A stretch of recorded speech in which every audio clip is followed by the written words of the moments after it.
Alright, so this is the training video for how to do quality control in the background guide, because I realized that perhaps it's not so clear, and I really want to sort of explain how that process works. So, just as some preface for why we do quality control, PantherMUNC is a professional conference, or at least it is very much working towards that reputation. And so the background guide is like the most integral part to that. Like, well, not the most, but it's one of like the most delegate facing materials that a delegate will receive. And it really sticks with a delegate. If a delegate receives a bad background guide, they'll be like, "Oh, I remember this." And I noticed that in the feedback surveys, some of them, the people that were in the World Trade Room, were like, "Oh, we got a bad background guide." Like they remember it because it's hard as a delegate to research when there is a bad background guide. So that's why it's really important that this year and for future years we're going to be scanning through them, just to have like a second set of eyes looking at them, making sure that it's a good guide before we push it out to our delegates. So you're going to be able. We just need to make sure that we like do all the the copy edits just to make sure everything like looks correct and reads nicely. Look it over for quality content and to include make sure it has all the required sections. So last year our background guides were not great. Given that they were written in just a few weeks, it's fine. But overall they weren't great.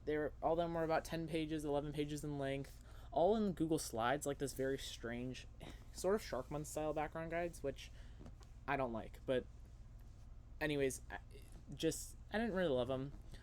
They weren't like they didn't go into a lot of depth. Like it was just like one or two like slides per like thing. So like topic overview was like 2 slides. There was no quality control, so the chairs wrote them and then it was done. There were no inline citations either. So like we have like the footnote citations, that like to tell the delegates where they can go to read more about like a specific claim. That didn't exist. They were just a wall of sources at the end, and states rather than explains, and I'll get into like what that means. So this year, we have beautiful formatting, as you can tell, nicely columned text, good text styles, footnote citations. In the background, there's our logo in grayscale. There's PantherMUNC at the bottom, and at the top, the name of the committee. Just overall, a really professional look. And we're doing a rigorous quality control period where because I'm recording this for the Quality Controlling Secretariat members. You will be reading the guides and performing a rigorous quality control on them. And we have a really different philosophy. Our philosophy this year, we have 4 philosophies. So our first philosophy is to provide as much information as possible on the topic, but just to dip into national policy. The rationale behind that is really that the delegate needs to know about the topic before they can see like their country's like specific opinion on that and what they're going to debate. That's sort of like what the background guide is. It's introducing the topic, so then the delegates can decide what can look into their country and how that topic plays out in their country. Second philosophy is impartiality and fair representation. I've been emphasizing this a lot in the background guide writing training because it's very important to be impartial when you're representing your stuff, when you're representing like contentions within the topic, and to fairly represent both sides. Explain and demonstrate, don't state. So like I said, like a lot of bad, not necessarily, but a lot of low quality background guides will just state like a bunch of things, just be like, this is that, that is that, but really a good background guide will go through and explain everything to demonstrate why it is the way it is, or to that extent, like really not just looking at it surface level but digging deep. And then fourth, outline the chair's expectations. I think that's straightforward enough. And so I'll look into my background guide because I wrote my background guide specifically with these in mind to sort of use as an example. So that sort of as much information on the topic as possible, but just dip into national policy. So this whole guide, this is the table of contents. Everything is the topic except for one section, legal classification. Legal classification is where I go into this report by the World Resources Institute that compares French versus Japanese versus French, Japanese, some other country. I can't remember it right now. but it compares their three different legal classifications of carbon credits, because my room's in carbon credits. So that's really what it should look like in yours. Like, you should have mostly the topic. Like, I'm explaining most of the topic, and then I'm discussing like case studies. That's really, like, case studies are a good example to show like one country, but case studies aren't necessarily dipping into national policy and making the delegates, like, telling the delegates what they need to debate for. It's just demonstrating. Again, that demonstrate, don't just state. Impartiality and fair representation. I chose this section from my background guide. Basically, Vera VCS, the Vera Verified Carbon Standard. They're the biggest one. They issue carbon credits. They have a type of project called Red D+. It was designed by the UN, but there was a scandal in 2023. Basically, I introduced the problem here. So just a joint investigation found 94% of the carbon credits that they were issuing were phantom credits, basically meaning that, like, the offset work didn't actually offset what the carbon credits were worth. But then I mentioned Vera's rebuttal, because Vera, I mean, and realistically so, they were like, yeah, your study used synthetic controls when our projects use real test plots of land. And so comparing virtual, like, simulated data versus real data is kind of difficult to compare. And we think that real data is more useful. But the scientists were like, no, the simulated data is better because, you know, the geographic variation, like, the test plot could be different from the real plot, and so you need the synthetic controls to account for like the real plot. And it's unresolved. Like, Vera still says that their standard's fine. They ended up changing it. They changed the type of baselines that they use, but I remain how it remains unresolved. So I'm going to keep it contested because the delegates are going to decide for themselves. Sorry. I'm trying to think about what I'm going to say. Yeah. Okay. So, like, the countries, like, a lot of like anti, like, I want to say, like, anti-global cooperation countries, or countries that I'll say that aren't necessarily in favor of, like, carbon credits and the way that works, or are in favor of it, I should say. They'll be like, oh yeah, Vera's right. You know, the study, you shouldn't be using synthetic controls for this type of study. So that's for the delegates to decide. And because both sides have equal scientific merit, I'm going to leave it for the delegates to decide based on what their country's position on carbon credits is. Again, in my courses of action section, I was explaining basically first, the delegates, I want them to decide how they're going to, whether or not ECOFIN is allowed to have jurisdiction on the topic, because technically carbon credits haven't been discussed in ECOFIN, and so the UN must first decide whether or not it can produce resolutions pertaining to carbon credits. And so I spend 194 words explaining how they might produce jurisdiction, and then I spend 177 words explaining why that might not be a good idea, like the case against, so the case for and the case against, and it's roughly equal. So again, that's that fair representation. I present the side that's for it, and then I say why, perhaps the ECOFIN doesn't have the jurisdiction to govern carbon credits. And then explain and demonstrate, don't state. So rather than so this section is from my basically in the carbon marketplace, there's these validation and verification bodies. They basically, like, double check the work that a project developer does. They're like, yep, okay, you did offset that amount of carbon, so we're going to give you this amount of carbon credits. They double check the work. They're also called auditors. And I was careful in my guide, instead of just being like, yeah, sometimes because the developer pays the validation verification body, they're sometimes biased. I found this really cool study from 2013 where they found that auditors were purposefully underreporting the pollution levels in order to get repeat business. And so I dived into that study here. Auditor shopping is what they called it, which I thought was really interesting. So, like, in that case, I wasn't just saying that conflict of interest is a problem, but I was explaining why it's a problem. It's a problem because, then they can shop around and pick an auditor that chooses, like, the study also calls it like a race to the bottom, like, because the one that's going to underreport the most is going to receive the most businesses, because businesses want to get that underreported pollution, because then they can say they have less pollution. Again, delivery risk. Delivery risk is basically like, okay, I'm going to sign a contract for this amount of money, and maybe I only get a fraction of that money back. That's the delivery risk. That's a risk that I don't get back what I paid for, or what was contractually obligated to me. Instead of just saying that it existed, I demonstrated how it was a problem. So there was like this facility in Iceland that was supposed to make it like a lot cheaper to do direct air capture. That's where you suck out the carbon dioxide from the air and you turn it into useful carbon compounds. But and it was supposed to do 36,000 tons, and it's only done 105 tons. So it has very bad delivery risk. That's because in the carbon marketplace, you'll typically do these things called forward purchases, where like you pay for the carbon credits now, and then when they're produced, then you get them back. But as you can tell, it's not producing the carbon credits it needs to. And then you'll need to outline the chair's expectations.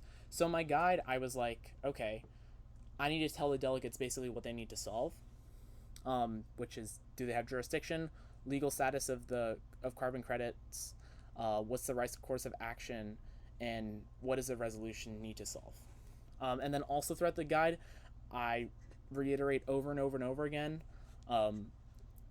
we're discussing the voluntary carbon marketplace, the VCM, not the regulatory carbon marketplace, because there's two different types of carbon markets. There's regulatory and there's voluntary carbon markets, and regulatory carbon markets are already regulated by the UN, but voluntary carbon markets are the one that I'm interested in because they're not regulated by the UN. So this section is when, in my introduction, I discuss regulatory carbon marketplaces, but then I'm like, okay, but we're not going to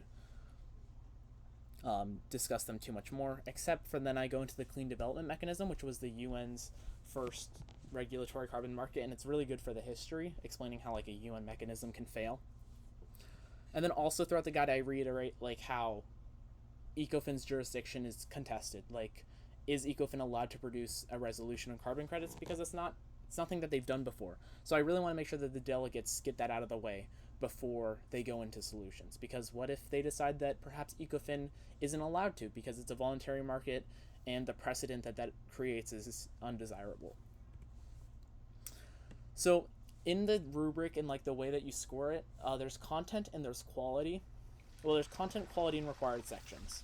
And I know content and quality might sound similar, so I want to like differentiate them. So content is just like, is the information right and complete? So if you have bad content, then you're going to see like incorrect citations or just wrong information or wrong analogies, or just minimal like you'll have minimal information, minimal like analogies, maybe nice writing, but minimal content, minimal like actual sustenance. And then quality is like, is the writing doing its job? Is it like conveying information to the delegates? Is it being useful? Low quality writing will be dense, unclear, or like garbled.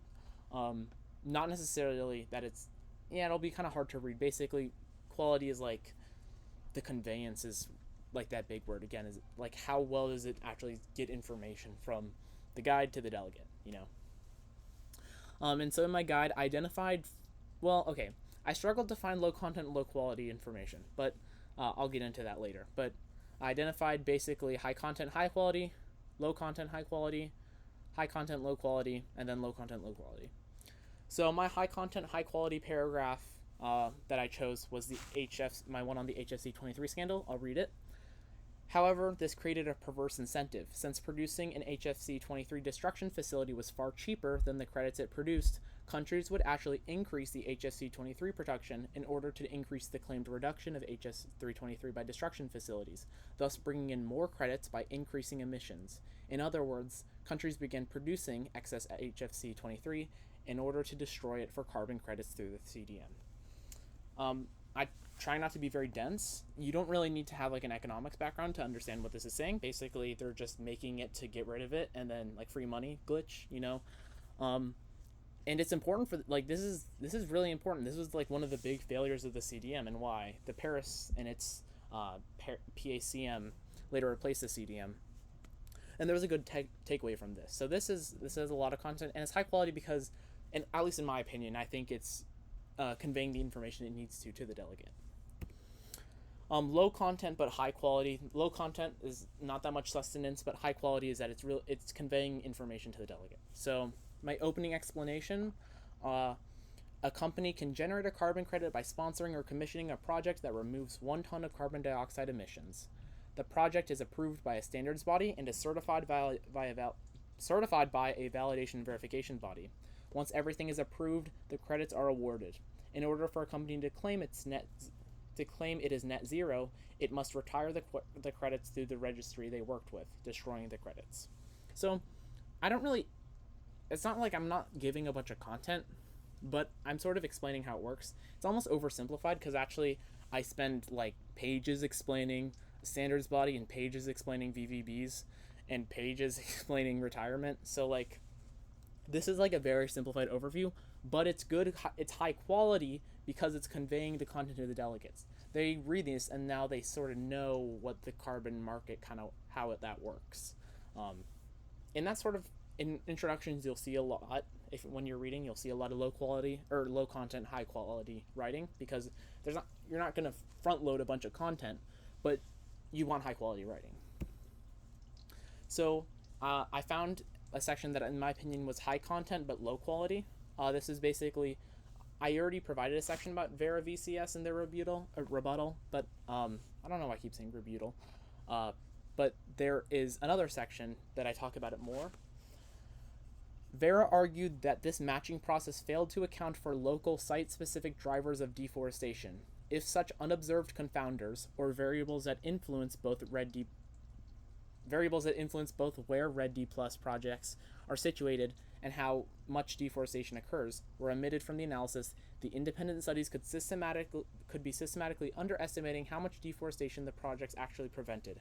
However, a 2026 study found that the unobserved confounders are unlikely to explain the overcrediting problem in Red D plus projects, even when modeled at a magnitude several times stronger than the strongest known drivers of deforestation. So this is accurate. This was just a paper that I read about how unobserved confounders weren't able to. Vera claimed that there were unobserved confounders, and that's why West et al.'s findings were saying that there were a bunch of phantom credits. But then this later paper was like, yeah, okay, so we did the math, we added these unobserved confounders, and even if we made it several times stronger than what Vera says that they should be, you still don't make up for those phantom credits. And as you can tell, I'm kind of not that proud of that writing. I mean, it is what it is. I've already submitted it, but it's kind of dense, and it's not like great conveyance. Like, yeah, you would read that and you'd be like, okay, like, so like you kind of have to reread it again because I explain unobserved confounders in the sentence, which means that you sort of have to like read it and then read the definition and then go back to like explain what it means. Not my best work, but it's okay. And then low content, low quality. In a good background guide, which I tried to write, it's going to be really hard to find one. So that's good. If you can't find low content, low quality writing, that's good. That's really good. Maybe I'm a narcissist. I don't really know. But here's one that I think is probably low content, low quality. This is where I explain the Science-Based Targets Initiative. I'm not going to read it, but it's basically just a list of terms from the Science-Based Targets Initiative standard. It's low. I mean, it's not really low content, but it's kind of low quality because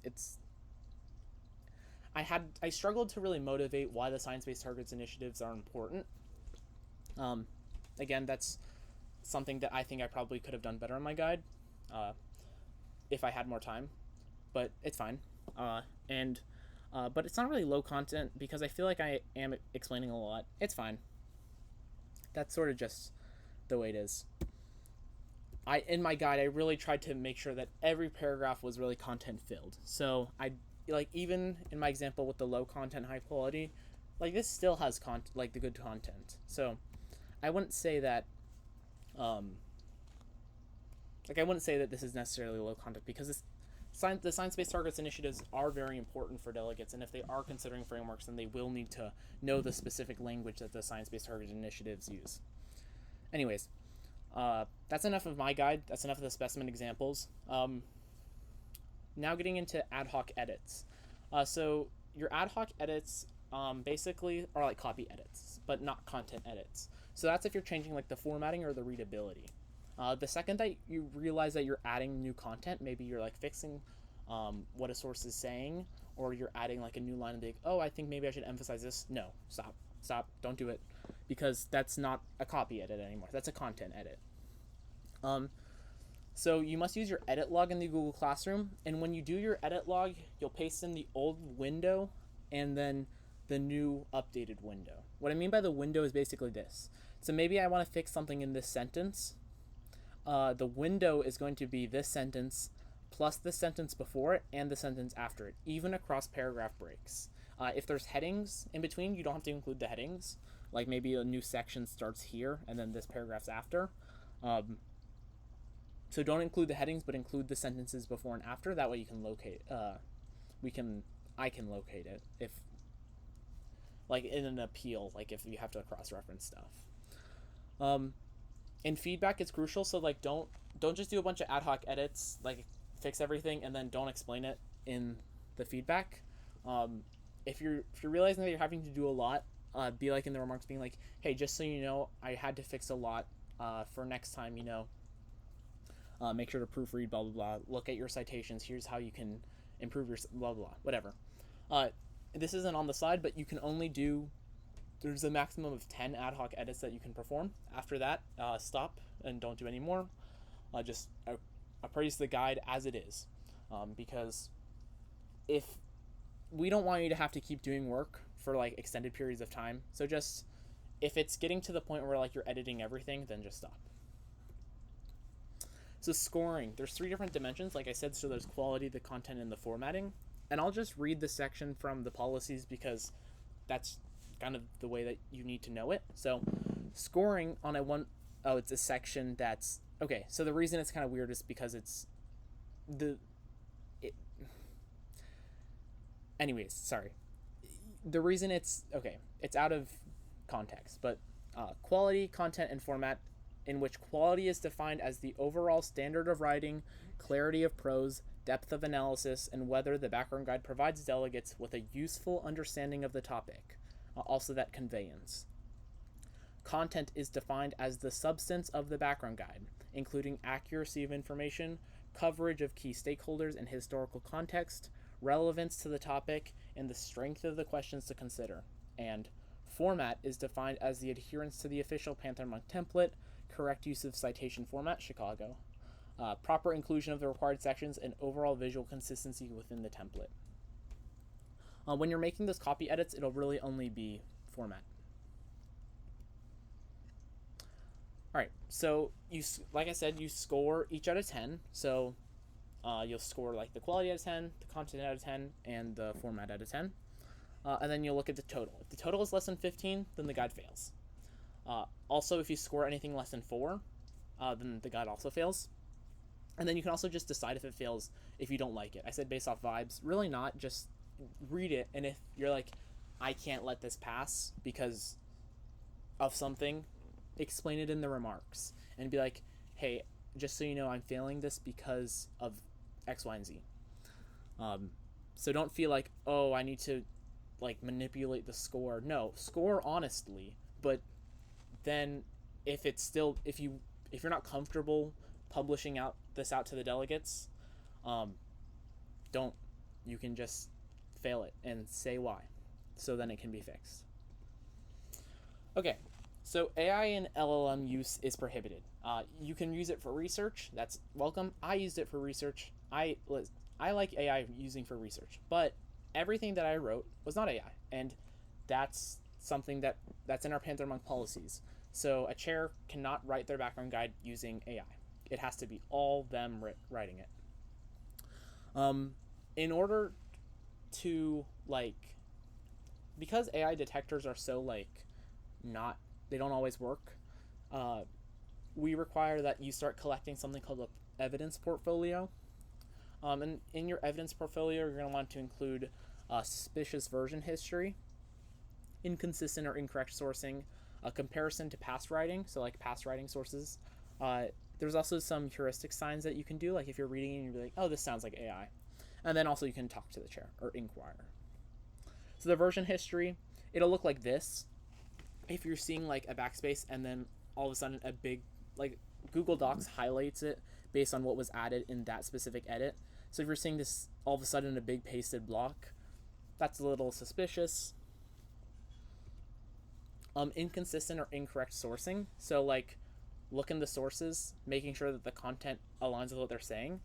AI often kind of misrepresents it because the way LLMs work, it's called context rot. Basically, it's taking all this into context, like other sources too, and everything that it knows, and it's mixing up what comes from what, and it's an unsolvable problem with AI, but that's just the way it is.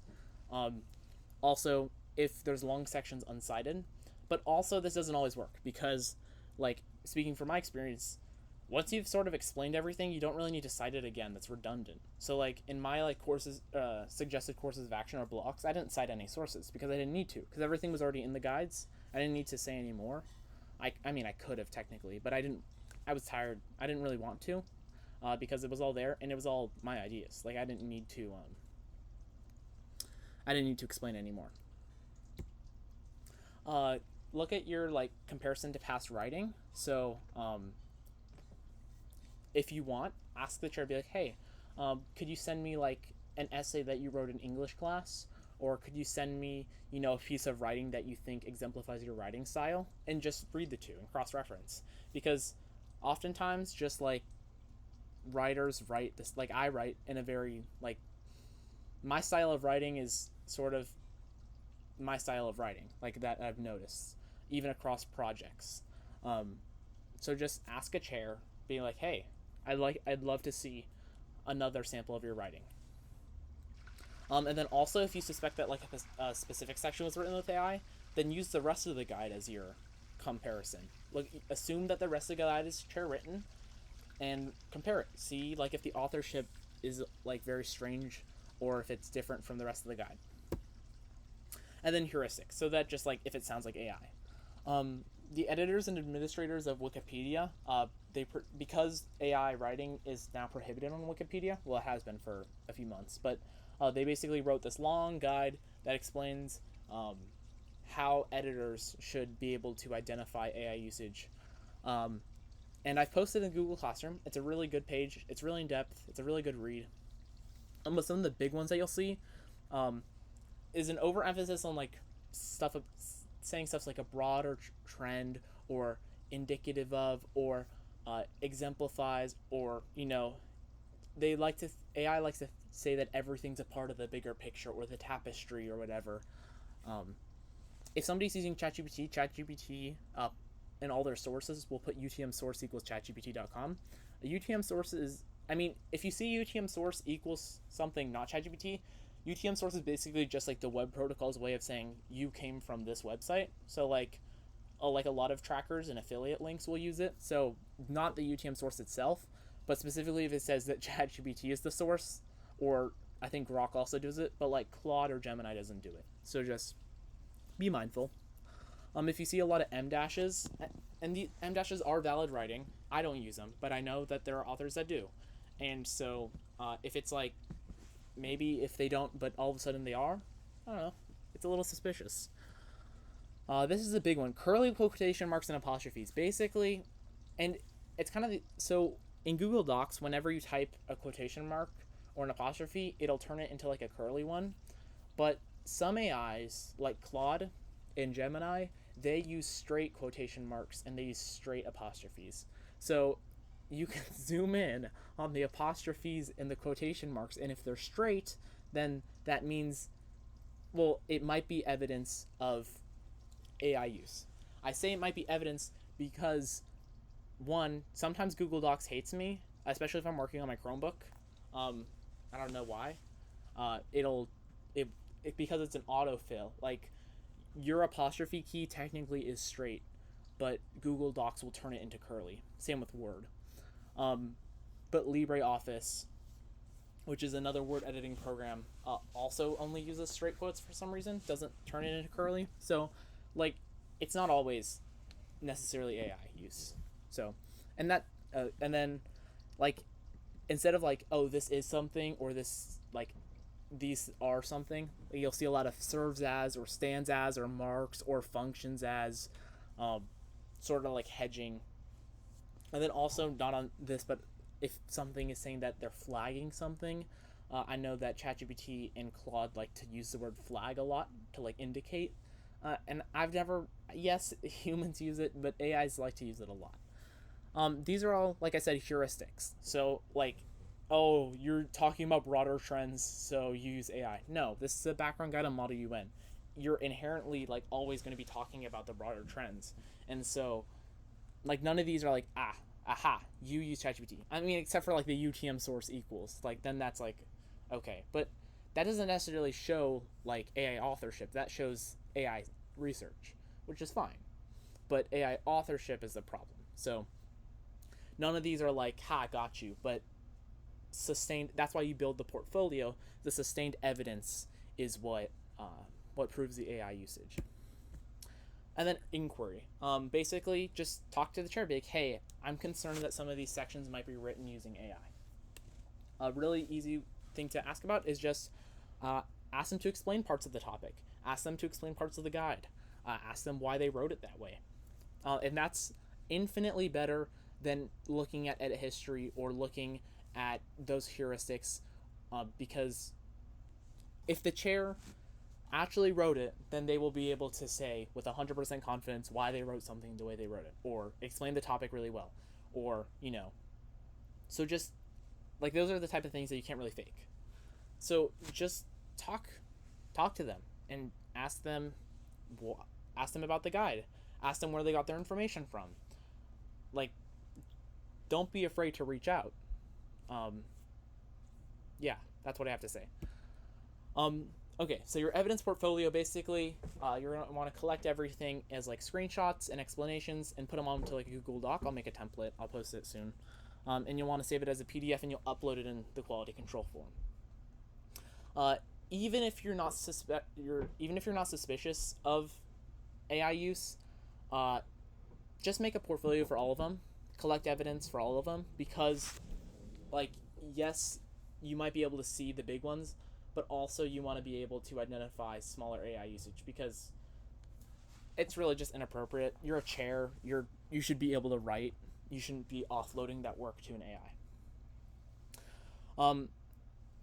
When you are, if you think that there is AI usage, then you'll explain in the remarks, and then you'll notify the secretariat. And then we'll discuss it at our next meeting or whatever as a whole. And we might talk to the chair a little more about it. And then we'll vote. And if the majority of the secretariat thinks that it is AI usage, then we follow through on our background guide 1.7 policy, which fails it immediately. So fails it and is not appealable. So, and I'll talk about this, but yeah. Feedback or the remarks section is the most important part, because, like, especially for the first one, like, sometimes the guides are unfinished, or, like, yeah, maybe the guide isn't how you want it. Maybe, like, yes, you can fail it because it isn't good, but why isn't it good? Because ultimately we want to get to the point where it is good. So what needs to change in order for it to become a guide that will pass? And then if a guide passes, don't not say why it passed, or you should include remarks for why it passes, because one, it's good positive reinforcement, being, hey, I really liked this, you did this really well, and that's good, that's gratifying for the chair. But also, we can use it when we're training chairs in the future. If we have this log of, like, oh, what works well and what doesn't work well, we can use these remarks to sort of help chairs know how to write good. In your remarks, be very specific. Constructive criticism the whole way through. Quote sections of the guide. Find sources on your own. Cross-reference sources. All the stuff that, care about it is what I'm trying to say. Just, like, actually legitimately try to help someone, because that's sort of your job. Your job is to help these chairs. Some of these chairs are inexperienced. Some of these chairs have only been to 1 or 2 months. And so just, like, don't gatekeep information. help them so then our conference can be amazing. The first quality control, which all the submissions came through today, tomorrow, or will be coming through soon, are mostly unfinished. Mine's obviously finished because I've been going through it and I wanted it so then I can demonstrate it, but most of them are unfinished. So, like, the first quality control's job is to give the feedback, being like, hey, I like this, I don't like this needs to be included. When you write this section, include this. Don't, like, if the guide's not finished, don't pass it, obviously, but feel free to appraise it for, like, what's there. Be like, oh, I really like this section. Like, don't be like, oh, don't only talk about what's missing. Like, also talk about what's there, is what I'm trying to say. Because that's really important, because it's dynamic. We're supposed to be continually improving the guide. And so, like, say what works, say what doesn't work, so then they can use that for writing the later sections. Okay. Chairs have the right to appeal. So if they feel like your fail was not worthy or not correct, then they can appeal. If they appeal, then the Secretary General will redo the quality control, even if the Secretary General did it originally, which is only the circumstances for the Secretary General Assemblies and the Secretary of Crisis. But I'll do it again, or I'll do it again, depending on who did it first, who did the quality control first. The appeal process looks at all the past quality controls as well. And the chair writes a brief statement in their appeal, saying like why they think that their guide should have passed. So that's just something to know. And my final remarks for how to do quality control is to not pass a guide if you would have been disappointed receiving it as a delegate. So if you're reading something and you're like, and you get to the end and you're like, wow, this sucks, or not this sucks, but like, wow, I don't really understand this topic, then don't pass it, because a delegate's going to be reading it and they're going to feel the same way. So, like, that's my number one piece of advice. I hope that this, it's this sort of longer lecture. It looks like it's been 37 minutes. It's helpful. I provided those specimen examples so then you can see like what's good. And I know a lot of it was specific to my topic, but like the lessons carry over to other topics. So yeah, this is sort of how you do quality control. And if you need any help, just ask me. And yeah, thank you.